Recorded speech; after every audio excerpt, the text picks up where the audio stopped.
Sathyaraj sir நீங்கள் தான் sir. ஆமாம் சார். சார் வாழ்த்துக்கள். 45 வருஷமாக நடிச்சிட்ருக்கீங்க. 45 வருஷம் இப்போவும் பிஸியாக நடிச்சிட்ருக்கீங்க. எங்களுக்கு ஒரு 3 படம் மாத்திரம் நீங்கள் நடிக்கீங்களா இல்லையான்னு ஒரு சின்ன தெளிவு வேணும். முதல் படம் அந்த எண்ணமா கண்ணு உங்கள் ஃபேமஸான வசனம். ரஜினி சார் கூட நடிக்கீங்களா? ஏன்னா நீங்கள் சிவாஜி படத்துலேயே அதில் வில்லனாக நடிக்க மாட்டீங்கன்னு சொன்னீங்க அப்படின்னு ஒன்று. அப்புறம் ஹிந்தியில் சல்மான் கானுக்கு வில்லனாக நடிக்கீங்களா? அப்புறம் முக்கியமாக கருப்பு சட்டை போட்டிருக்கீங்க. நீங்கள் அந்த காவி சட்டைக்காரராக நடிக்க போகிறதா இந்தியா முழுக்க ஒரு பேச்சு இருக்கு, அது நடிக்கீங்களா?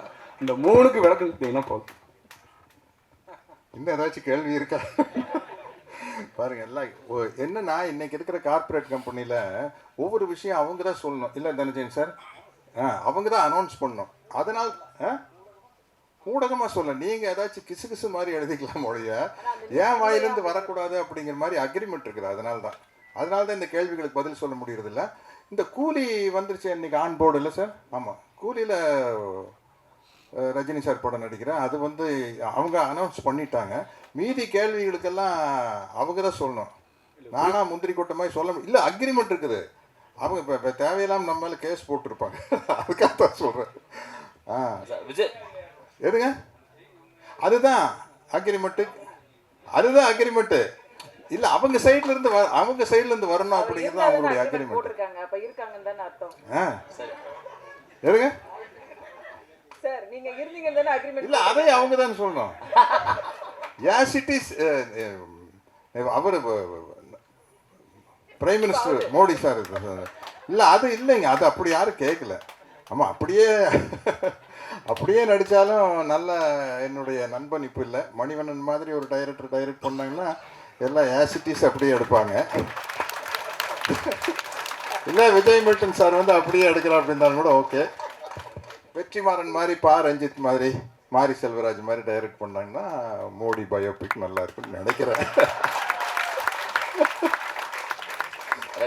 சார் விஜய் மில்டன் சார் உங்களுக்கு சார் சமீப நாட்களில் நிறையா படங்கள் விஜய் ஆண்டனி சாரை பார்த்துருக்கோம், வேறு ஷேட்ஸ். பட் அவரை தான் காஸ்ட் பண்ணணுன்ற ரீசன் என்ன? இந்த படம் என்ன சொல்ல வருது ஆக்சுவலாக விஜய் ஆண்டனி அவரை வச்சுக்கிட்டு? இல்லை, ஆக்சுவலாக விஜய் ஆண்டனி சார் தான் இந்த படத்துக்கு வந்து கரெக்டாக இருக்கும். இந்த படம் வந்து ஒரு விஜய் ஆண்டனி வந்து எப்பவுமே பார்த்திங்கன்னா ஒரு மூடியாக ரியாக்ஷன்ஸ் வந்து பெருசாக வராது. எல்லாமே உள்ளுக்குள்ளே தான் இருக்கும், வெளியே வந்து அவ்வளோ வெளிக்காட்டிக்க மாட்டார். ஸோ அது வந்து நடிக்க தெரியாதுன்னு நிறைய பேர் தப்பாக பேசிகிட்டு இருக்காங்க சார். ஆக்சுவலாக அது எவ்வளோ பெரிய கஷ்டமான விஷயன்றது வந்து எங்களுக்கு தான் தெரியும். 3ஆம் பிறை படத்தில் வந்து ஆக்சுவலாக ஸ்ரீதேவி மேடம்க்கு தான் வந்து நேஷனல் அவார்டு கிடைக்கும்னு எல்லாம் நினச்சேன். ஆனால் கமல் சார் தான் கிடச்சிது. ஏன்னா அதுதான் வந்து ரொம்ப கஷ்டமான ஒரு ஆக்டிங். அது கேரி பண்ணுறது தான் ரொம்ப கஷ்டம், அதை ஹோல்ட் பண்ணுறது ரொம்ப கஷ்டம். இந்த படத்தில் வந்து விஜய் சார் வந்து அவ்வளோ அழகாக பண்ணியிருக்காரு சின்ன சின்ன விஷயங்கள். ஏன்னா இது வந்து ஸ்கோப்பே இல்லாத படம். ஒரு ஹேண்டிகேப்டாவோ கண்ணு தெரியாத ஆளாவோ வந்து நடிக்கிறது ஈஸி. அதை வந்து ஈஸியாக 50% அந்த பாடி லாங்குவேஜை இது கிரியேட் பண்ணிடும். இதெல்லாம் இல்லாமல் நம்மளுக்குள்ளே இருக்க ஒரு சாதாரண மனுஷன் அவனுக்குள்ளே ஒரு 1000 எமோஷன் இருக்குன்றதை வந்து ஃபேஸில் கொண்டு வரது தான் ரொம்ப கஷ்டம். இன்ஃபேக்ட் ரோமியோவில் வந்து விஜயானி வந்து மிக அழகாக நடிச்சிருந்தார். அது ப்ளூ சட்டை போட்டால் மட்டும் கண்ணு தெரிய மாட்டாங்க தான் என்னென்னு தெரியல எனக்கு. மற்றபடி சாரும் ப்ளூ சட்டை தான் போட்டிருக்காரு. ரோமியோ படம் உண்மையில் என்ன சொல்கிறேன், விஜயானி கேரியரில் அவரோட சின்ன சின்ன நுவான்சஸ் ரியாக்ஷன்ஸ் வந்த பெஸ்ட் ஃபிலிம்னா ரோமியோ தான். மலைப்பிடிக்காமல் வந்து அதுக்கும் அதிகமாகவே இருக்குது. நான் வந்து ரொம்ப கான்ஃபிடென்ட் நம்புகிறேன். எஸ்பெஷலி ஒரு சீனில், ஒரு ரெஸ்டாரண்ட் சீனில் வந்து மேகா ஆகாஷும் விஜயானியும் உட்காந்து பேசுகிற ஒரு லென்த்தி சீன் இருக்கும். அந்த சீன் இந்த ஸ்கிரிப்ட் எழுதும்போது எனக்கு ரொம்ப பிடிச்ச ஒரு சீன்னா அந்த சீன் தான். அந்த சீனை வந்து நம்ம நினச்ச மாதிரி ஸ்க்ரீனில் கொண்டு வந்துட்டா நம்ம பெரிய டைரக்டர்னு நினச்சேன். அது வந்து அவ்வளோ அழகாக வந்திருக்கு. அதுக்கு 2 பேர் தான் காரணம். அப்படி இருந்துச்சு அந்த கெமிஸ்ட்ரி. ஒவ்வொரு டைலாகுக்கும் நடுவுலையும் எவ்வளோ பாலாஜி சக்திகள் சொல்லுவார், 5 ரூபா கொடுக்குறது ஈஸி, 10 ரூபா கொடுக்குறது ஈஸி, 5.5 5.75 அப்படின்னு கேட்குறான்ல, அவனுக்கு கொடுக்குறது தான் கஷ்டம் அப்படிம்பார். அந்த சில்லறை இருக்குல்ல, அந்த இன்பிட்வீன், அது வந்து ஆக்சுவலாக விஜயானி ஃபேஸில் அவ்வளோ வருது. ஸோ அதனால் இந்த படத்துக்கு வந்து அவர் கரெக்டாக இருக்கும்னு நினச்சி போட்டேன். அப்புறம் சரி, அவ்வளோதான் சார். ஒரு கேள்வி இங்கே Jayachandran sir. Vijayakumar sir. Sir, இப்போது மழை பிடிக்காத மடுதுன்னு சொல்லிட்டு டைட்டில் வச்சுருக்கீங்க. பட் டைட்டிலுக்கு என்ன மீனிங்னு சொல்லிட்டு ஒரு இது இருக்கு இல்லையா? ஏன்னா படத்தில் நிறைய இடத்துல மழை வருது, டீசர்லேயே தெரிஞ்சுது. அது தவிர டீசர்லேயே ஒரு சாங்கு, ராஜா சாங் ஒன்று வருது. ஏற்கனவே ஒரு காப்பிரைட் பிரச்சனைன்னு சொல்லிட்டு ஓடிட்டு இருக்கு. இதுக்கு ஏதாவது காப்பிரைட் பிரச்சனை அந்த மாதிரி ஏதாவது இருக்கா? அதுக்கு என்ன ரைட்ஸ் எதனா வாங்கிக்கிறீங்களா? அது சொன்னால் போதும். ஓகே. மழை பிடிக்காமல் இருக்கிறதுக்கு என்ன காரணங்கிறது வந்து படத்தில் அது ஒரு கேள்வியாகவே வச்சுருக்கோண்ணா. இப்போ ஜென்ரலாகவே நம்ம வந்து எல்லாரை பற்றியும் எல்லாத்தையும் தெரிஞ்சுக்கிறது இல்லை. நானும் விஜய் ஆண்டனியும் 20 வருஷமாக நண்பர்கள் தான். ஆனால் விஜய் ஆண்டனிக்கு வந்து விஜய் மில்டனுக்கு வந்து என்ன பண்ணால் பிடிக்கும் என்ன பண்ணால் பிடிக்காதுன்னு ஒரு பேசிக் விஷயம் தெரியும். என்னோடய ஃபேமிலி என்ன, எத்தனை குழந்தைன்னு தெரியும். ஆனால் என்னோடய விருப்பு வெறுப்புகளோ இல்லை நான் வந்து தனியாக இருக்கும்போது நான் என்ன பண்ணுவேனோ அதை பற்றி அவருக்கு கவலை கிடையாது. அவர் தெரிஞ்சுக்கணும் அவசியம் கிடையாது. அது எவ்வளோ வருஷம் நட்பாக இருந்தாலும். அந்த மாதிரி நம்ம எல்லாருக்குள்ளேயும் ஒரு ஸ்பேஸ் இருக்குது. யாரை பற்றி எவ்வளோ தெரிஞ்சுக்கணுங்கிறது வந்து எவ்வளோ தூரம் ஒருத்தர் கூட ட்ராவல் பண்ணுறோமோ அதை பொறுத்து தான் அவரை பற்றி நம்ம புரிஞ்சுப்போம். அந்த மாதிரி இந்த படத்தில் விஜய் ஆண்டனிக்கு வந்து ஏன் மழை பிடிக்காது, இவன் யார் அப்படிங்கிறத வந்து ஒரு கேள்வியாகவே ஸ்கிரிப்டில் வச்சுருக்கோம். இதுக்கு வந்து எந்தளவு ஆன்சர் பண்ணியிருக்குன்றது வந்து வியூவர்ஸ் சைடில் வந்து ஒரு பார்ட்டிசிபேஷனாக வச்சுருக்கோம். அதாவது எல்லாத்தையும் அன்டோல்டு ஏரியான்னு சொல்லுவாங்க. ஒவ்வொரு கதையிலையும் கதை வந்து எல்லாத்தையும் சொல்லிடும், கவிதை வந்து சொல்ல முற்படும். அந்த இன்பிட்வீன் கேப்ஸை வந்து வியூவர்ஸ் வந்து புரிஞ்சுக்கணும். அந்த மாதிரியான ஒரு விஷயம் வந்து இந்த படத்தில் நான் ட்ரை பண்ணியிருக்கேன். ஸோ அதனால் அது அந்த படம் பார்த்துட்டு நீங்கள் விஜய் ஆண்டனிக்கு ஏன் மழை பிடிக்காதுன்னு சொன்னீங்கன்னா I be happy. Vijay Antony sir கொஞ்சம் டைம் கொடுங்க. அதில் ஒரு சின்ன டிஸ்பியூட் போயிட்டுருக்கு. 2 பேரை கிளைம் பண்ணுறாங்க அந்த காப்பிரைட்டு. அதை சார்ட் அவுட் ஆகிடும் நினைக்கிறேன் இன்னைக்குள்ள. விஜய் ஆண்டனி சார் ஒரு சைடில் அவங்க சொல்கிறாங்க, ஒரு சைடில் மியூசிக் கம்பெனி சொல்கிறாங்க. டீசரில் வந்து இருக்கணும்னு டைரக்டர் ஆசைப்படுறாரு. சார்ட் அவுட் பண்ணிவிட்டு நாங்கள் சொல்கிறோம். விஜய் ஆண்டனி சார் இந்த படத்தில் ப்ரொமோ ஒன்று போட்டாங்க டைரக்டர் நடித்த மாதிரி. அதில் ஒரு டைலாக் வருது, முதல் சீன்லேருந்து கடைசி சீன் வரைக்கும் ஒரே மாதிரி நடிக்கிறாருன்னு. உங்கள் நண்பராக இருந்தாலும் எப்படி அந்த சீனை நீங்கள் விட்டீங்க? கலாச்சிருக்காரு உங்களை? ஆல்மோஸ்ட் அதான் பண்ணுறேன் சார் ஆக்சுவலாக. இல்லை ஐம் சாரி. இல்லை அதாவது சார் தேங்க்யூ சார். சார் நம்ம சச்சின் டெண்டுல்கரை பார்த்து என்னையே ஆடுறேன்னு நம்ம தைரியமாக கேட்கலாம் சார். ஏன்னா அவர் எவ்வளோ ஆடுவார்னு உலகத்துக்கே தெரியும். அந்த மாதிரி எனக்கு ஒரு கான்ஃபிடென்ட் இருக்குது. அந்த சீனை பண்ணிவிட்டு ஃபஸ்ட்டு நான் அவருக்கு அனுப்பிச்சது அதுதான். சார் இது வேணுமா? ஏன்னா ஊரில் இருக்க எல்லா மடையங்களும் உங்களுக்கு நடிக்க தெரியலன்னு சொல்லிட்டு இருக்காங்க. அதுக்கு காரணம் வந்து நீங்களே வந்து சார் எனக்கு நடிக்க தெரியல சார், எனக்கு வராது சார், நான் வந்து ஒரு இன்ஜினியர் தான் சார், மியூசிக் வராது நீங்களாம் சொல்லிக்கிறீங்க சார், ஆனால் உங்களுக்கு எல்லாம் தெரியுன்றது எனக்கு தெரியும். அப்படி சொல்லாதீங்க வெளியே. இந்த படத்தில் அதை நம்ம சொல்லணுமா வேணாமா நீங்கள் டிசைட் பண்ணுங்க. தயவு செஞ்சு சொல்லுங்கன்னு அவர் தான் சொன்னார். சார் அதான் நான் நேச்சுரலாக இருக்கேன் சார். எனக்கு கோவம் வந்தால் எப்படி இருக்கும், நான் சிரிச்சா எப்படி சிரிப்பேன், நான் காமெடி பண்ணால் எப்படி இருக்குன்ற மாதிரி. நான் இதான் எனக்கு தெரியலன்னு சொல்கிறேன்னா மைக்கேல் மேன காமராஜன் ஒரு படம் பார்த்தேன் சார். ஆக்சுவலாக அதை பார்த்துட்டு இருக்கும்போது நம்ம தெரியும்னு சொல்கிறது வந்து தவறு. ஆக்சுவலாக ஸோ அது வந்து வேறு. நான் மியூசிக் சைடில் கூட நீ இன்றைக்கும் யார் கேட்டாலும் தெரியாதான்னு சொல்லுவேன். நான் சிம்பனி, ராஜா சாரோட கம்போசிஷன், அவரோட ரீரெக்கார்டிங் பேட்டர்ன் அதெல்லாம் பார்த்துட்டு கம்பேர் பண்ணிட்டு நான் வந்து சொல்கிறேன். இப்போ தெரியலன்னு சொல்கிறது ஒன்றும் தவறு இல்லை சார். தெரியலன்றதுக்கான அது எதுக்கான முதல் ஸ்டெப்புன்னா தெரிஞ்சுக்கிறதுக்கான முதல் ஸ்டெப்பு சின்ன ஒரு குழந்தைத்தன்மை நம்மக்கிட்டே இருக்கும். ஆக்சுவலாக எப்போவுமே தெரிஞ்சிச்சுன்னு சொல்லிட்டிங்கன்னா அப்படியே போர் அடிச்சிடும் வாழ்க்கையே. இப்போ தெரிஞ்சிச்சுன்னு சொல்லிட்டு அதுக்கப்புறம் என்ன இருக்குது லைஃப்பில்? ஒன்றுமே இல்லை. தெரியலன்னும் போது அது என்ன? இந்த எதுக்கு நீங்கள் படத்தை பார்க்க வரீங்க? உங்களுக்கு தெரியல படம் பார்க்க வரீங்க. ஆக்சுவலி நாளைக்கு எதுக்காக நீங்கள் ஒரு ஃப்ரெஷ் எக்ஸ்பீரியன்ஸ்க்காக போகிறீங்க? தெரியலன்றதுக்காக தெரிஞ்சுக்கிறதுக்காக போகிறீன்ற மாதிரி என் லைஃப்லேயும், என் கேரியர்லேயும், என் நடிப்புலையும், மியூசிக்லேயும், லைஃப் எல்லாத்துலேயுமே வந்து தெரில அப்படின்ற விஷயத்த பர்பஸ்ஃபுல்லாக இல்லாமல் தாட் ப்ராசஸில் வித்தியாசமாக அப்ளை பண்ணி பார்க்குறேன். நல்லா இருக்குது. சின்ன ஒரு க்ரோத் இருக்குது. ஃப்ரெஷ்ஷாக ஃபீல் பண்ணுறேன். குழந்த மாதிரி இருக்கேன் இந்த வயசுலையும். அந்த தாட் எனக்கு இருக்குன்றதுனால அது தெரியலன்றதுக்கு டேர்ம் அதான் சார். ஆக்சுவலி தாட் ப்ராசஸில் தெரியலன்னு சொல்கிறீங்க.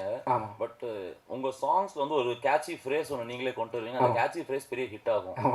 அதை வச்சு தான் ஒரு கேள்வியை, இந்த கேட்சி ஃப்ரேசஸ் வரிகள் அதுதானா இசை தானா எது வந்து இன்னைக்கு ஒரு கான்ட்ரவர்சி பெருசா ஓடிக்கிட்டு இருக்கு. யாருமே ஸ்ட்ரெயிட்டா பதில் சொல்ல மாட்டேன்றாங்க. 2 கண்ணும் தேவைன்றாங்க, 2 கையும் தேவைன்றாங்க. யாராவது ஒருத்தர் கட்டுரோட்டா இதுதான்ப்பா அப்படின்னு சொல்றதுக்கு தயங்குறாங்களா இல்ல எது உண்மை? இந்த வெளியில் விழுந்து இதயம் நுழைந்து உயிரில் கலந்த உறவைன்னு ஒரு பாட்டு கேட்டிருப்பீங்க இல்லையா? ஆக்சுவலாக அதில் 2மே கட்டி பிடிச்சிட்டு இருக்கும். இசையும் பொண்டாட்டி புருஷன் மாதிரிங்க. ஆக்சுவலாக ஒரு ஸோ இதில் பொண்டாட்டி பெருசா புருஷன் பெருசான்னு கேட்டால் 2 பேரும் தான், உறவு தான் முக்கியம். ஆக்சுவலி ஒன்று தாண்டி ஒன்று. வெறும் சிம்பனி பொறுத்த வரைக்கும் பார்த்தீங்கன்னா மியூசிக் தான். படத்தில் ரீரெக்கார்டிங் பொறுத்த வரைக்கும் மியூசிக் தான். ஸோ பாட்டுன்னு வரும்போது அதில் வந்து கண்டிப்பாக லிரிசிஸ்டோட கான்ட்ரிபியூஷன் இருக்குது. எல்லாம் சேர்ந்தது தான். ஏதோ சின்ன விஷயத்தில் ஏதோ சொன்ன விஷயத்த பெருசாக தவறுதலாக புரிந்து பரப்பப்பட்டுருக்கு. ஆனால் அதை கிரியேட் பண்ண 2 பேருக்குமே தெரியும். ராஜா சாருக்கும் தெரியும், வைரமுத்து சாருக்கும் தெரியும். அவங்க தெளிவாக தான் இருக்காங்க. நிறைய பேர் இங்கே கன்ஃபியூஸ் ஆகி அதை பற்றி ஒரு வதந்தி கிளப்பிட்டு இருக்காங்க. நம்ம கூலாக இருக்கலாம், தப்பு இல்லை.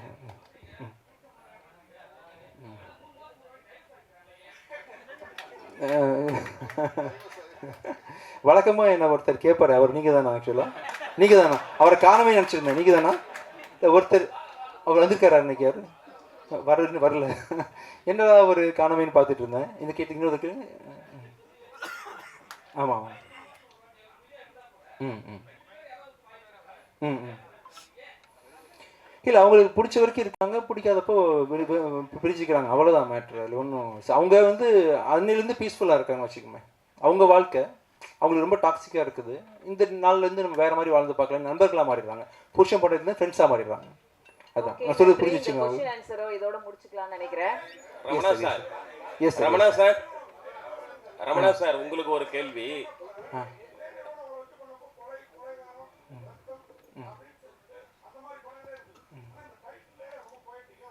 ஆமாம் சார், டேரக்டர் தான். ஆ ஆ ஆமாம் ஆமாம்.